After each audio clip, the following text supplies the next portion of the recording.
ప్రభుత్వం గ్రామీణ అభివృద్ధి శాఖ ఆధ్వర్యంలో ప్రతిష్టాత్మకంగా నిర్వహించే మహాత్మా గాంధీ జాతీయ ఉపాధి హామీ పథకం ద్వారా విడుదలవుతున్న నిధులను పూర్తి స్థాయిలో సద్వినియోగం చేసుకుంటూ అభివృద్ధి కార్యక్రమాలకి వినియోగం చేస్తూ కేంద్ర ప్రభుత్వం చేత ప్రశంసలు అందుకుంటున్న విషయాన్ని సందర్భంగా మీకు తెలియజేస్తాం అధ్యక్ష. దాదాపు 4,500 కోట్ల వ్యయంతో 30,000 అభివృద్ధి కార్యక్రమాలను ప్రారంభించి రాష్ట్ర వ్యాప్తంగా 4,300 కిలోమీటర్ల సీసీ రోడ్ల నిర్మాణం చేపట్టడం జరిగింది అధ్యక్ష. గత ప్రభుత్వం 5 ఏళ్ల హయాంలో 1,800 కిలోమీటర్ల సీసీ రోడ్లు నిర్మాణం చేస్తే కేవలం 6 నెలల కాలంలో గౌరవ ముఖ్యమంత్రి శ్రీ నారా చంద్రబాబు గారి నాయకత్వంలో కూటమి ప్రభుత్వం 4,300 కిలోమీటర్ల నిర్మాణం చేపట్టింది. ఇప్పటికీ 3,000 కిలోమీటర్లు పూర్తి కాగా ఇంకో 1,300 కిలోమీటర్ల రోడ్ల నిర్మాణం ముగింపు దశకి చేరుకున్నాయి అధ్యక్ష. ఇవే కాకుండా పాడి రైతుల ఆదాయాన్ని పెంచేలా పాడి పశువులకి రక్షణ కల్పించే ఉద్దేశంతో రాష్ట్ర వ్యాప్తంగా 22,500 గోకులాలని నిర్మాణం చేపట్టడం జరిగింది అధ్యక్ష. గత ప్రభుత్వం 5 ఏళ్ల కాలంలో కేవలం 268 మినీ గోకులాలు మాత్రమే నిర్మించింది అధ్యక్ష. వాళ్ళు 5 సంవత్సరాల కాలంలో వాళ్ళు నిర్మించింది 268 మినీ గోకులాలు అధ్యక్ష. ఎన్డీఏ ప్రభుత్వం నారా చంద్రబాబు గారి నాయకత్వం వచ్చింది 22,500 గోకులాలు మేము నిర్మాణం చేపట్టడం జరిగింది. అలాగే పంచాయతీరాజ్ శాఖ నుంచి ప్రత్యేకించి గత ప్రభుత్వం ప్రతి శాఖలో కూడా అవినీతిని నిధుల మళ్లింపు దుబారా ఖర్చులు నిర్లక్ష్య ధోరణి భవిష్యత్ అవసరాలపై దృష్టి పెట్టకపోవడం వంటి కారణాలతో రాష్ట్ర భవిష్యత్తు వెనక్కి వెళ్ళింది అధ్యక్ష. దాని మీద గవర్నర్ గారి ప్రసంగం గ్రామీణాభివృద్ధి ప్రాముఖ్యత గురించి చాలా బలంగా నొక్కి చెప్పారు. రాష్ట్ర అభివృద్ధి గ్రామాలే బలమైన పునాదికి ఈ ప్రభుత్వం నమ్మి ఆచరించి చూపిస్తుంది.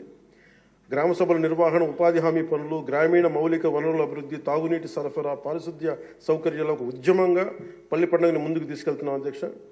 ఈ ప్రయత్నాల ద్వారా విజన్ 2047కి అనుగుణంగా మన రాష్ట్రంలోనే దేశంలోనే నెంబర్ 1 లక్ష్యంగా నిలబెట్టాలని మనస్ఫూర్తిగా మేమందరం కృషి చేస్తున్నాం అధ్యక్ష. అదేవిధంగా రాష్ట్రంలో ప్రతి ఇంటికి స్వచ్ఛమైన తాగునీరు అందించేందుకు ప్రతి ఇంటికి పంప్ కనెక్షన్ నీటి కనెక్షన్ ఇవ్వాలనే ఉద్దేశంతో కేంద్ర జలశక్తి సహకారంతో ఆధ్వర్యంలో చేపట్టిన జల్ జీవన్ మిషన్ గత ప్రభుత్వం నిర్వీర్యం చేశారు. దాన్ని ఎక్కడ పైప్ లైన్లు వేస్తున్నాం ఎందుకు వేస్తున్నాం కూడా తెలియకుండా నీటి వనరులు లేని చోట పైప్ లైన్లు వేశారు. అలా నిధులను చాలా దుర్వినియోగం జరిగింది. ఇప్పుడు దాన్ని ముందుకు తీసుకెళ్తున్నాం అధ్యక్ష. అలాగే మేము వచ్చినప్పుడు ఎన్నికల సమయంలో కుల గణన మాత్రమే కాదు యువతలో నైపుణ్య గణన జరగాలని మేమందరం కోరుకున్నాం అధ్యక్ష గౌరవ ముఖ్యమంత్రి గారి ఆధ్వర్యంలో. దాని ప్రకారమే విద్యాశాఖ మంత్రి హెచ్ఆర్డి మినిస్టర్ శ్రీ గౌరవ మంత్రివర్యులు శ్రీ నారా లోకేష్ గారి ఆధ్వర్యంలో ఈ రోజున ఇక్కడ మనకి మంగళగిరిలో దాన్ని పైలట్ ప్రాజెక్టుగా ఈ స్కిల్ డెవలప్మెంట్కి సంబంధించిన సెన్సస్ జరుగుతూ ఉంది అధ్యక్ష. మనస్ఫూర్తిగా వారికి నా ధన్యవాదాలు కృతజ్ఞతలు తెలియజేస్తాను అధ్యక్ష. అలాగే ఆయన నాయకత్వంలో బీసీల నియామకం 10 మెరిట్ ఓరియంటెడ్ బీసీలని కాదు అన్ని కులాలకి న్యాయం జరిగేలాగా దాదాపు 10 మంది మెరిట్ ఓరియంటెడ్ బీసీలు నియమించింది మనస్ఫూర్తిగా వారికి నా అభినందనలు తెలియజేస్తాను అధ్యక్ష. అదేవిధంగా సామాన్యులకి వైద్య ఖర్చులు భారం కాకూడదనే ఉద్దేశంతో ఎన్నికలు ఇచ్చిన హామీ ప్రకారం 25 లక్షలు 2.5 లక్షల నుంచి 25 లక్షల ఆరోగ్య బీమా అందించే లక్ష్యంతో ప్రణాళిక సిద్ధం చేస్తున్నందుకు మనస్ఫూర్తిగా ముఖ్యమంత్రి గారికి నా ధన్యవాదాలు తెలియజేస్తాను.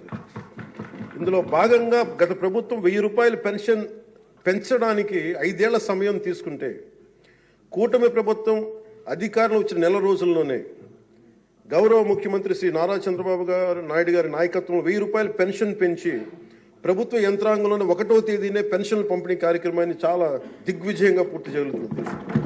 అలాగే ఆడబిడ్డలకు ఇచ్చిన మాట నిలబెట్టుకుంటూ సంవత్సరానికి 3 ఉచిత గ్యాస్ సిలిండర్లని అందజేస్తాం అధ్యక్ష. అలాగే భారత సంస్కృతి మూలం వసుదైక కుటుంబం ప్రకృతితో మనుషులతో పాటు సకల చరాచర జీవజాలం చెట్లు పరిరక్షించుకోవాలనే లక్ష్యంతో అటవీ పర్యావరణ శాఖ దృఢ సంకల్పంతో పనిచేస్తున్న అధ్యక్ష. రాష్ట్రంలో పచ్చదనాన్ని 50% పెంచే ఉద్దేశంతో రాష్ట్ర వ్యాప్తంగా సుదీర్ఘకాలం జీవించే దేశీయ మొక్కల్ని పెంపకం చేపట్టడం జరిగింది.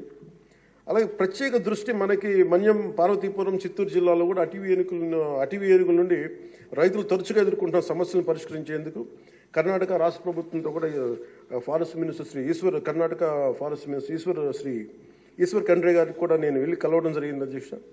వారికి మనకు సంబంధించి ఇక్కడ టేమ్ చేయడానికి అక్కడ కుంకి ఏనుగుల్ని మనకి తీసుకొచ్చేందుకు మనం చర్యలు తీసుకుంటా ఉన్నాం అధ్యక్ష.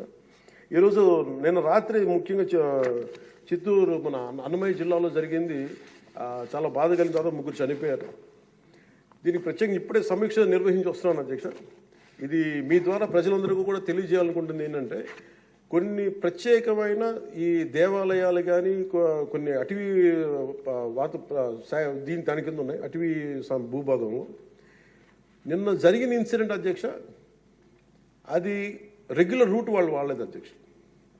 ముఖ్యంగా ఫారెస్ట్ డిపార్ట్మెంట్ చెప్పింది ఏంటంటే, మీరు షార్ట్ కట్ కోసం ఎక్కడైతే ఏనుగులు ఉంటాయో అటు సైడ్ వెళ్ళారు అధ్యక్ష. ఆ వెళ్ళిన వ్యక్తి కూడా గతంలో అతని మీద రెడ్ స్టాండర్డ్స్ స్మగ్లింగ్ చేసే వ్యక్తి, అతను నాకు తెలిసి ఈ రూట్ అని చెప్పి దాదాపు 30 మందిని తీసుకెళ్ళండి అధ్యక్ష. అందుకని చిన్న ఏనుగు ఉంటే ఒక గున్న ఏనుగు లాంటిది, దాన్ని అది చూసి దాన్ని పంపించేయడానికి అరిస్తే మిగతా పెద్ద ఏనుగులకి దాడి చేసిన అధ్యక్ష. అందుకే ప్రత్యేకించి ఈ ఏనుగులు సంచరించే ప్రాంతాల నుండి ప్రజానీకానికి ప్రజలందరికీ కూడా మీ ద్వారా నేను తెలియజేస్తుంది, మీరు ప్రిస్క్రైబ్డ్ రూట్స్లోనే మీరు దయచేసి ఫారెస్ట్ ఎవరైతే నిర్దేశించిన రహదారులోనే వెళ్ళండి మీరు అని చెప్పి మీరు దయచేసి మీ ఉద్దేశం తెలియజేస్తాం. లేదంటే అవి వాటి ఉంటున్న ఏరియాలోకి మన ప్రాంతాల్లోకి వెళ్ళి మనం ఆపదను కొని తెచ్చుకుంటామని మీకు తెలియజేస్తూ వాళ్ళకి ప్రజలు కూడా దీన్ని తెలుసుకోవాలని మీ ద్వారా తెలియజేస్తాం అధ్యక్ష. ప్రభుత్వం వచ్చిన వెంటనే గత ప్రభుత్వం అటవీ శాఖ మంత్రిగా పనిచేసిన వాళ్ళు కూడా 77 ఎకరాలు అధ్యక్ష, 77 ఎకరాల అటవీ భూమిని వాళ్ళు అన్యాక్రాంతం జరిగింది అధ్యక్ష. గౌరవ ముఖ్యమంత్రి నారా చంద్రబాబు గారి నాయకత్వంలో తిరిగి 77 ఎకరాలను మనం సీజ్ చేయడం జరిగింది అధ్యక్ష. తిరిగి దానికి తగ్గ శిక్షలు పడేలాగా చర్యలు తీసుకుంటాం అధ్యక్ష. గత ప్రభుత్వం తరచుగా ఎర్రచందనం స్మగ్లింగ్ గురించి వింటూ ఉండేవాళ్ళం. విదేశాల్లో ఎన్నోసార్లు మన రాష్ట్ర సంపద నుంచి ఎర్రచందనం పట్టుబడింది. ఉదాహరణకి మీకు ఒక సంఘటన చెప్తాను అధ్యక్ష, ఎంత నెగ్లిజెంట్గా ఉన్నారంటే, నేను కుంకి ఏనుగుల గురించి కర్ణాటకకి వెళ్ళాను అధ్యక్ష. వెళ్తే అక్కడ కర్ణాటక ఫారెస్ట్ డిపార్ట్మెంట్ వాళ్ళు చెప్తుంది ఏంటంటే, వాళ్ళకి థ్యాంక్ యూ చెప్తున్నారు.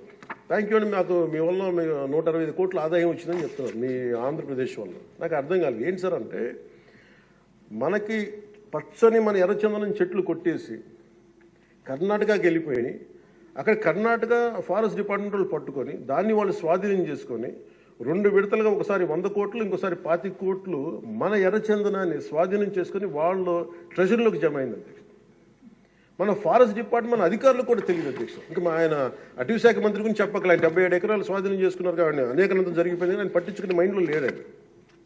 అంటే ఇంత అడ్డగోలు దోపిడీ జరిగింది అధ్యక్ష. మన ఫారెస్ట్ డిపార్ట్మెంట్ కూడా నేను అడిగే వరకు నేను వెళ్ళి ఆ రోజు రివ్యూ చేయకుండా ఉండుంటే, ఆ రోజు వెళ్లకుండా కానీ ఉండుంటే ఈ విషయం ఎప్పటికీ బయటకు వచ్చినది కాదు అధ్యక్ష. ఇలాంటి ఎన్ని జరిగినాయో కూడా దీని మీద గౌరవ ముఖ్యమంత్రి గారు ప్రత్యేకించి, ఇది లా అండ్ ఆర్డర్ సంబంధించిన విషయం కూడా కాబట్టి మీరు ప్రత్యేక దృష్టి పెట్టాలి ఫారెస్ట్ డిపార్ట్మెంట్ అనేది కూడా నేను మీ దృష్టికి తీసుకొస్తాను గౌరవ స్పీకర్ గారి ద్వారా. అలాగే వన్యప్రాణుల సంరక్షణ, వాటి ఆక్రమణ వేటను నిషేధించేందుకు అటవీ శాఖ చాలా కఠినంగా వ్యవహరిస్తుంది అధ్యక్ష. తీర ప్రాంతాలను పరిరక్షించేందుకు మడ అడవుల పెంపకంపై ప్రత్యేక దృష్టి పెట్టడం జరిగింది.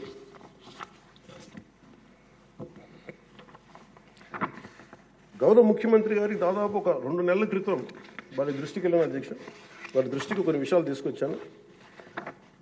గత 5 సంవత్సరాల కాలంలో చాలా గిరిజన, ముఖ్యంగా మీకు తెలుసు ఉత్తరాంధ్ర ప్రాంతంలో గిరిజన ప్రాంతాల్లో అసలు డోలీల ద్వారా పేషెంట్స్ని తీసుకొచ్చి అంబులెన్స్ వెళ్ళలేని గ్రామాలు ఉన్నాయి, రోడ్లు లేని గ్రామాలు ఉన్నాయి. చాలామంది మనకి న్యూస్ పేపర్లో మనకి న్యూస్ వచ్చేది, డోలీల ద్వారా తీసుకొచ్చి వాళ్ళు ఇబ్బంది పడే విధానం, దారిలోనే వాళ్ళకి డెలివరీ అయిపోయే పరిస్థితి, చాలా ప్రమాదకరమైన పరిస్థితులు ఉంటే గౌరవ ముఖ్యమంత్రి గారు అపాయింట్మెంట్ తీసుకుని ఒకసారి చెప్పాను, సార్ మన దగ్గర ఆర్థిక పరిస్థితి అన్నీ తెలిసి కూడా నేను ఆయన ఒత్తిడి పెట్టడానికి వెళ్ళాను. సార్ మీరు ఇట్లా ఉంది పరిస్థితి అంటే ఆయన అడ్మినిస్ట్రేటివ్ శాంక్షన్ ఒక 35 కోట్లు ఆ రోజున పెద్ద మనసుతో ఇచ్చారు అధ్యక్ష. ఆ తర్వాత అలాగే మన కేంద్రంలో కొన్ని స్కీమ్స్ ఉన్నాయి, వాటన్నిటి ద్వారా తీసుకెళ్లి ముందు రోడ్లు వేస్తే అధ్యక్ష ఈ రోజున ఇది మీ దృష్టికి తీసుకొస్తున్నాం ప్రజలందరికీ మీ ద్వారా. రహదారి నిర్మాణంతో 7 దశాబ్దాల కాలంలో సార్ తొలిసారిగా అంబులెన్స్ కూత విన్న గిరిజన గ్రామం పొలం కూడా అధ్యక్ష. సకాలంలో అంబులెన్స్ రావడంతో నిమిషాల్లో ఆసుపత్రికి చేరుకొని ఆరోగ్యమైన మగబిడ్డకి జన్మనిచ్చేసి ఒక గిరిజన మహిళ. ఆంధ్రప్రదేశ్ గత వారి పాలనలో, వైసీపీ పాలనలో నలిగిపోతున్న దశలో ఏ ఒక్కరికి కూడా నేను ఎంత నిర్లక్ష్యంగా, ఎంత దుర్మార్గంగా ప్రవర్తించిన విధానం ఇక్కడే చట్టసభలో అలా ప్రవర్తిస్తున్న రియల్ లైఫ్లో మీకు వాస్తవానికి వాళ్ళు ఎలా చేశారో తెలుసు. ఇలాంటి పరిస్థితుల్లో ఇంకొకసారి వాళ్ళ ప్రభుత్వం వస్తే పరిస్థితులు ఏమవుతాయి? దాదాపు సుదీర్ఘ 4 దశాబ్దాల అనుభవం ఉన్న ఆయన్నే, గౌరవ ముఖ్యమంత్రి గారినే 53 రోజులు జైల్లో పెట్టి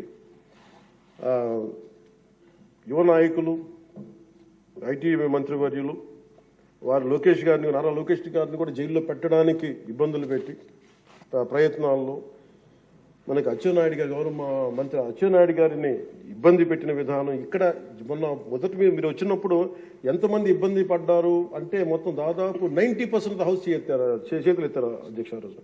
అలాంటి పరిస్థితుల నుంచి నేను కోరుకుంది ఒకటే అధ్యక్ష, ఆ రోజున ఆంధ్రప్రదేశ్ 5 కోట్ల మంది ప్రజలకి మేము అండగా ఉండాలి, దానికి ఏమి చేయాలని చెప్పి ఎక్కడా కూడా ఓట్లు చీలకూడదని చెప్పిన తర్వాత చెప్పింటే నన్ను తిట్టు లేదా అధ్యక్ష, అందరూ తిట్టారు. కానీ ఈరోజు నాకు ఆనందం ఏముందంటే అధ్యక్ష, ఈ రోజున గౌరవ ప్రధానమంత్రి నరేంద్ర మోదీ గారి దృష్టికి తీసుకెళ్ళి, కేంద్ర నాయకత్వానికి తీసుకెళ్ళి ఆ రోజున మాకు ఇది కావాలి, మీరు చెయ్యాలి అని చాలా ఇంపాసిబుల్ టాస్క్లు అడిగాం అధ్యక్ష ఆ రోజున. ముఖ్యంగా విశాఖ స్టీల్ ప్లాంట్ అధ్యక్ష, మీకు తెలిసిందే ఇది. కానీ ఒకసారి మన అందరం కూడా దీన్ని గుర్తు చేసుకోవాల్సిన అవసరం చాలా ఉంది అధ్యక్ష. ఇది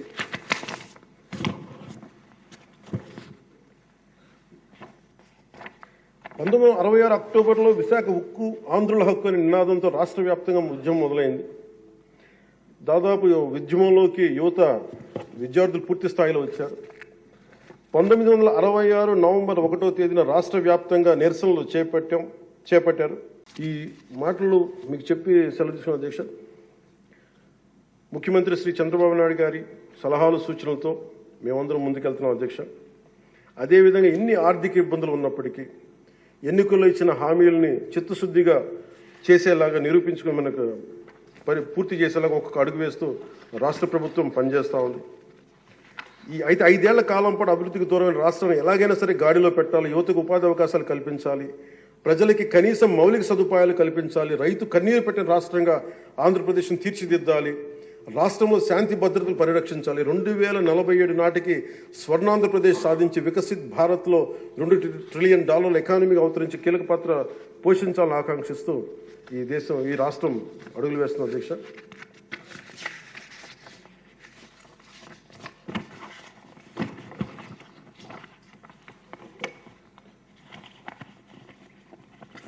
చాలా నలిగి వచ్చాము అధ్యక్ష. మీ మీద కూడా కేసులు పడ్డాయి, మిమ్మల్ని కూడా ఇబ్బంది పెట్టారు. ఇలాంటి సమయంలో one caution all of us, వ్యక్తిగతంగా నేను తీసుకున్న అధ్యక్ష, నా పార్టీ వ్యక్తులు కూడా చెప్తా ఉన్నాను, ఇది ప్రజలకు కూడా తెలియజేస్తాం. గత 5 సంవత్సరాల కాలం నలిగిపోయాం అధ్యక్ష మేమందరం. గౌరవ ముఖ్యమంత్రి గారు ఎంత నలిగిపోయారు మనందరికీ తెలుసు. ఎంత ఇబ్బంది పడ్డారు, ఇంట్లోంచి ఆడవాళ్ళు బయటికి రావాలంటే ఇబ్బంది పడ్డారు, రాష్ట్రంలో నవ్వు లేదు, భయాలు ఉండి. అలాంటి స్థాయి నుంచి మేమందరం కలిపి ప్రజల విశ్వాసాన్ని చెరుకున్నాం అధ్యక్ష. వీళ్ళు నిలబడతారు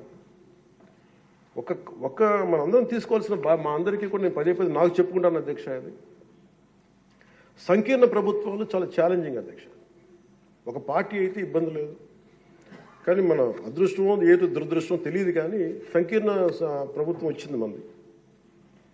అది ఎటు తీసుకున్నా కానీ our commitment is for people అధ్యక్ష. ఎన్నిసార్లు కూడా చాలాసార్లు గౌరవ ముఖ్యమంత్రి గారికి నన్ను ఇబ్బంది పెట్టి చాలామంది చాలా రకాల వ్యాఖ్యలు చేసినప్పటికీ కూడా మేము బలంగా కలిసి ఉంటాం అనడానికి ఇది వారి గురించో నా గురించో లేదంటే లోకేష్ గారి గురించి ఇంకెవరి గురించే కాదు. ఇది we have committed for people అధ్యక్ష. మేము ఆంధ్రప్రదేశ్ ప్రజల కోసం మేము నిలబడి ఉన్నాం అధ్యక్ష. ఇబ్బందిగా ఉంటాయి కొన్ని కానీ సంకీర్ణ ప్రభుత్వం కలిసి లేకపోతే మటుకు ప్రజలకి మేము ద్రోహం చేసిన వాళ్ళం అవుతాం అధ్యక్ష. ఎట్టి పరిస్థితుల్లో కూడా అధ్యక్ష మేము మీకు మాటిస్తున్నాం, ప్రజలకు మేము మీ ద్వారా మాటిస్తున్నాం. మాలో ఎన్ని ఇబ్బందులు ఎన్ని ఇట్లాంటివి వచ్చినా ఎవరన్నా మాట్లాడిన గౌరవ సభ్యులు ఎవరన్నా మాట్లాడిన మేము వీటిని అధిగమించి ప్రజల్లో మన్నను చూరుకొని 15 సంవత్సరాలు ఖచ్చితంగా మా ఎన్డీఏ ప్రభుత్వం ఉంటుంది. ఎన్ని ఇబ్బందులు ఉన్నప్పటికీ కింద పడతాం మీద పడతాం అవి మా ఇంటి విషయాలు అధ్యక్ష గారు, అవి మన ఇంటి విషయాలు అవన్నీ మన ఎన్డీఏ కూటమి విషయాలు మన కుటుంబ విషయాలు. కింద పడతాం మీద పడతాం ఒక మాట అనొచ్చు ఇంకోటి అనొచ్చు నాకు ఏం అభ్యంతరం. కానీ ఇంకొకసారి మటుకు గవర్నర్ గారికి గౌరవం ఇవ్వని వ్యక్తుల పార్టీ మటుకు ఈ సభలో అడుగు పెట్టకూడదు. వాళ్ళకి ఇప్పుడు అధికారం రాదు. దీంట్లో మనం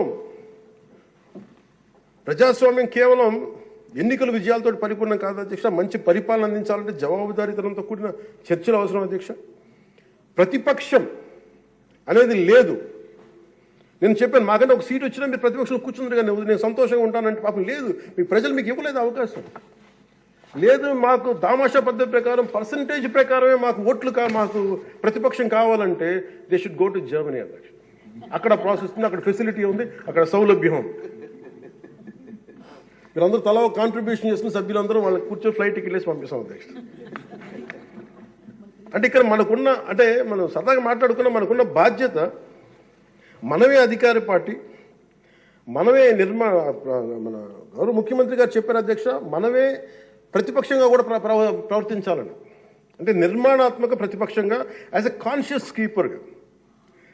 సింగపూర్లో మనకు తెలిసి PIP People's Action Party which is initiated by great leader Lee Kuan Yew స్వీయ నియంత్రణ కోసం వాళ్ళు అధికారంలో ఉండటం కారణంగా స్వీయ నియంత్రణ కోసం అధికార పార్టీలోని విభిన్నమైన అభిప్రాయాలతో కూడిన చర్చలు చేస్తారు అధ్యక్షుడు.